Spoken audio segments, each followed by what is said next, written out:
Nag-a-apply ka pala. Bestseller? Talaga ba? At pagdating sa experience, marami ka na raw na napasayang mga Pinoy. Patunayan mo.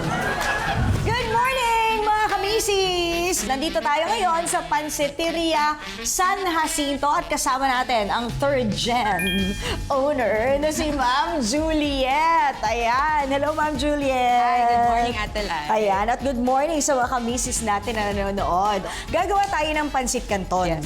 Itong recipe gagawin natin, ito yung since 1894 na recipe. Yes. Walang binago. Wala po. Wow, grabe. Heirloom recipe. Wow, kinikilabutan naman ako. Imagine. Mga kamisis, oras na para tikman ang kasaysayan. Lutuin natin ang legendary pancit canton gamit ang mga sumusunod na sangkap. 150 grams na canton noodles, 50 grams na pecho ng manok, 20 grams ng hipon, 5 grams ng kutsay, 5 grams ng sitsaro, 10 grams ng carrots, 30 grams ng repolyo, isang kutsara ng oyster sauce, bawang, chicken broth, at mantika.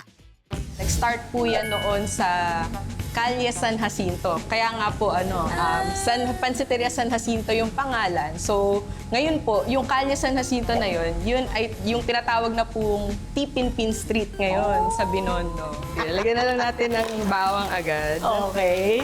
Pero pansin ko wala ka sibuyas. Wala talaga. Hindi na po. Hindi kayo gumagamit ng sibuyas. Opo. Talagang bawang lang. Bawang pang-isa. lang. Okay. Carrots. So, I guess, sa tanong na anong una, sibuyas o bawang, Ang uunahin mo ay ang sarili mo. tama! Yun nga, yun eh. So, ayan na. Nilagay na natin yung hipon and yung chicken. Paano kung kunyari medyo kulang sa budget? Walang hipon. Yung kitchen discarte ko dyan. Siguro yung mga mushroom na delata sa grocery, di ba? May mga nabibili tayo, mga 30 pesos na mga mushroom. So yun, ano na rin siya, source of protein na rin siya. Tapos at the same time, may fiber din. Ayun. Pero yung chicken must talaga siya.